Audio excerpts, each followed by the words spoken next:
Bismillahirrahmanirrahim. Assalamualaikum warahmatullahi wabarakatuh. Salam kedaulatan rakyat.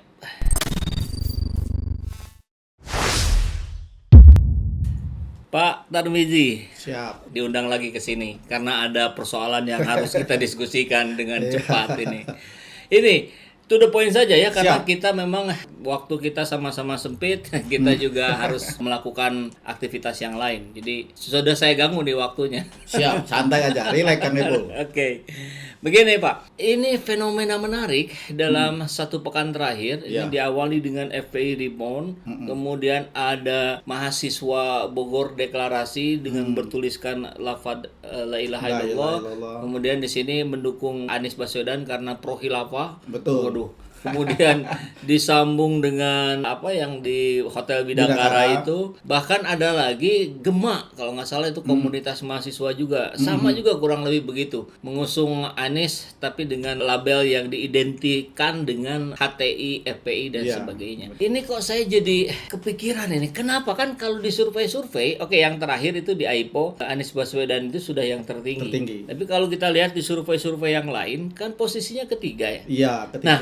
kok yang dihantam habis-habisan tuh yang Yang ketiga? ketiga. Kan harusnya kalau mau itu yang ke satu. Yang ke satu. Oleh yang kedua, Ada ketiga, apa? dan ada apa? Atau jangan-jangan sebenarnya Pak Anies bukan yang ketiga? Gimana itu? Iya. Jadi memang apa ya, kita itu ada suatu kecurigaan. Ada apa sebenarnya? Kalau memang Anies itu hasil survei nomor 3, kenapa Anies dikerjain mulu Nah, gitu ya? itu. Ada semacam gerakan Aniesphobia Anies fobia. yang dilakukan oleh jaringan intelijen hitam Oke. untuk mendiskreditkan Anies. Ya, Sebentar Pak, kalau yang dimaksud dengan intelijen hitam tuh kira-kira definisi umumnya apa nih biar sahabat channel juga ngerti. Pokoknya intelijen jahat lah, yang Oke. memang tidak bersahabat dengan kita gitu ya. Oke, baik. Yang punya kepentingan tersendiri gitu ya. Di luar kepentingan Indonesia Jaya, Indonesia Maju, Indonesia Raya untuk rakyat Indonesia. Nah itu intelijen hitam. Oke, jadi operasi intelijen hitam ini menginginkan apa kira-kira kalau dalam analisa Pak Tarmizi? Mereka ini, intelijen hitam ini, ketakutan terhadap Anies Baswedan. Jadi muncul dari gerakan Aniesphobia, diikuti dengan operasi jaringan intelijen hitam untuk merusak kredibilitas Anies. Oke. Karena saya yakin ya, kalau hasil survei hari ini betul Anies itu nomor 3, jadi ngapain ada gerakan Aniesphobia? Ngapain pula ada yang namanya operasi jaringan intelijen hitam? Ya kan?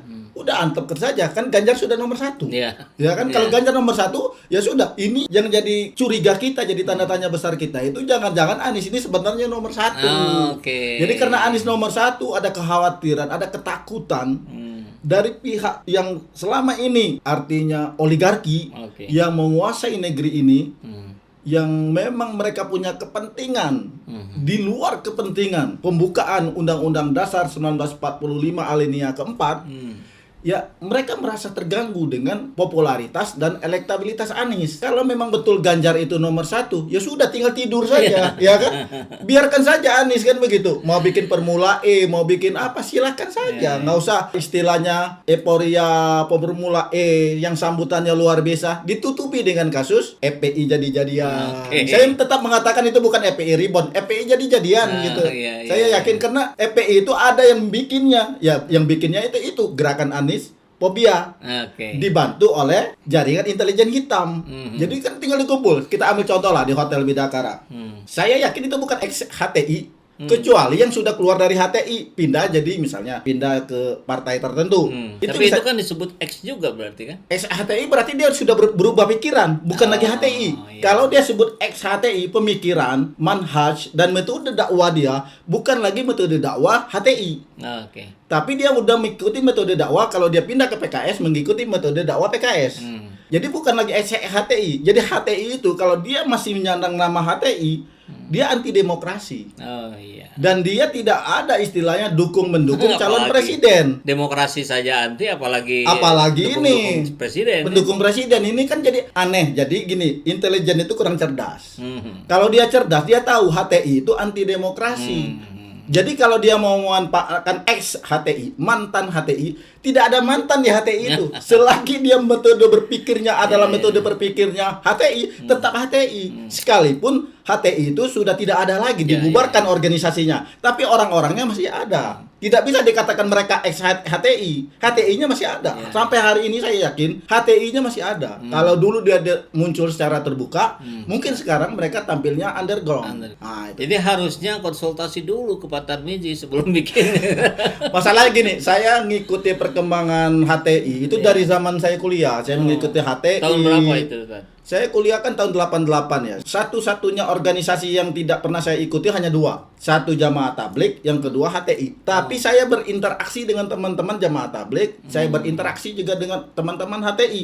Jadi saya paham betul pemikiran orang-orang Jamaah Tabligh, pemikiran orang-orang HTI. Tapi kita tidak pernah berdebat. Dalam pengertian berdebat, ya sudah itu silakan. Saya mengambil jalur ini gitu ya. Khilafiyah ya. Ya, itu masalah ikhtilaf gitu ya. Saya ikut ke teman-teman yang dulu tarbiyah, yang sebelum ada PKS sebelum ada PK. Ya saya ngaji di situ, tapi saya tidak masuk partainya. Yang penting kan ilmunya ada gitu. Saya tahu ini nih identifikasi teman-teman saya. Tapi kalau disebutkan orang HTI itu seperti hari ini ex HTI, saya kira nggak ada. Kecuali mereka berubah dari HTI pindah ke Jamaah Tabligh, pindah ke Salafi, atau pindah juga ke PKS gitu. Nah, itu bisa disebut, tapi bukan lagi ex HTI karena pemikirannya sudah beda. Sudah berubah. Nah, kalau terkait ke kejadian yang di Bidakara itu kalau di artikel yang sudah tayang di Media Perubahan, Ustaz, penulisnya Pak Tarmizi Yusuf. Ini disebutkan di kegiatan itu bertebaran istilahnya fitnah dan uang katanya. Itu gimana itu? Dapat informasi dari mana atau ceritanya? Jadi begini, saya mengamati itu kan di sebuah grup WA.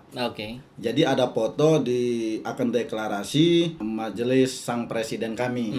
Oh hebat ini saya bilang. Tapi teman-teman udah mulai curiga. Nah ternyata itu banyak teman saya yang ikut. Teman dalam pengertian itu sesama relawan gitu atau bukan sesama relawan. Ada yang kenal saja. Yang kenal saja. Wah, seru banget gitu ya. Di hotel mewah dan saya dapat info lagi setiap peserta dikasih 2 juta gitu loh. Ini mereka itu mencelah ikut acara itu tapi fulus 2 juta itu masuk kantong juga. Ya, jadi pertanyaan kita. Yang datang itu kecewa juga ya? Ya, jadi yang dimaksud mencela itu? Jadi gini, mereka mungkin tertipu oleh panitia. Jadi mungkin mereka itu murni teman-teman yang mendukung Anies. Tapi mereka tidak tahu siapa Amsori gitu ya. Siapa panitianya itu? Kan tidak ujuk-ujuk ada bendera La ilaha illallah di depan, di podium. Kalau tidak panitia, nggak mungkin panitia nggak tahu. Nah ini ada apa? Atas sengaja ini disetting untuk mendiskreditkan Anies seolah-olah yang itu bendera tauhid, yang itu sebenarnya bukan bendera HTI, nanti akan dihubung-hubungkan bahwa pendukung Anies adalah HTI. Meskipun polisi sudah klarifikasi katanya hari ini tadi pagi bahwa itu bukan bendera HTI. Betul. Tapi kan tetap saja framingnya tetap kena gitu ya. Betul. Jadi gini, yang saya khawatirkan itu dengan bendera La ilaha illallah itu orang itu jadi takut. Jadi dengan nyebut La ilaha illallah itu bayangan orang, wah itu bendera teroris, wah itu bendera radikal gitu. Padahal La ilaha illallah itu adalah istilahnya itu garis furqan antara hak dan batil, ya kan, antara Islam dan kafir, ya kan, antara surga dan neraka. Itu kan jelas. Jadi kalau orang itu melihat La ilaha illallah, ini kan kata-kata yang sangat agung, zikir yang sangat mulia. Kok disebut itu La ilaha illallah bendera HTI? Jadi secara tidak langsung ada peserta yang juga ngamuk melihat bendera itu, yang langsung terframing itu adalah bendera HTI. Ini yang kita khawatirkan. Di kalangan aktivis dakwah saja kita masih menyebut itu bendera HTI, padahal itu benderanya Rasulullah. Kan ada yang putih, ada yang hitam. Ya. Rasulullah benderanya hitam dan putih. La ilaha illallah, tidak ada Tuhan yang berhak disembah selain dari Allah, kan gitu. Nah, kenapa itu terframing dengan HTI? Nah, ini jadi membuat orang itu, wah, kalau nyebut La ilaha illallah langsung itu bahaya. Padahal keislaman dan tidak Islamnya seseorang itu dilihat dari tauhidnya. Surga dan nerakanya seseorang itu dilihat dari tauhidnya. Diterima atau ditolaknya amal seseorang itu dilihat dari tauhidnya. Nah ini kan bahaya kalau sampai terframing. Aktivis dakwah loh, yang berdebat itu kan yang saya lihat videonya aktivis dakwah. Jadi kalau aktivis dakwah saja sudah meributkan itu, mestinya kan tidak perlu diributkan. Kenapa jadi takut dengan La ilaha illallah? Itu bukan bendera HTI, tinggal dijelaskan saja ke publik bahwa itu adalah kalimat tauhid. Nah itu yang berbahayanya Kang Ipul. Ya. Dan kalau kita melihat orang di belakang kegiatan itu dalam artian ketua panitianya lah, Amrozi, kita ketahui juga ternyata dia orangnya Jokowi Ma'ruf Amin. Beredar foto banyak kita bisa lihat di Google. Jejak digitalnya beliau sedang salaman dengan Pak Jokowi, ada yang duduk bareng dengan Pak Ma'ruf Amin, bahkan dengan Gus Yakut. Bahkan yang cukup mengagetkan, tadi pagi juga saya melihat ada jejak digital di tanggal 25 Januari tahun ini kalau tidak salah. Itu foto dia posisinya seperti mirip di Anies Baswedan deklarasi itu, Majelis Sang Presiden, itu deklarasi Capres Sandiaga Uno. Jadi kan saya pikir ini orang ini kayaknya spesialis deklarasi ini. Jadi ada kecurigaan, mungkin ada relawan rupiah.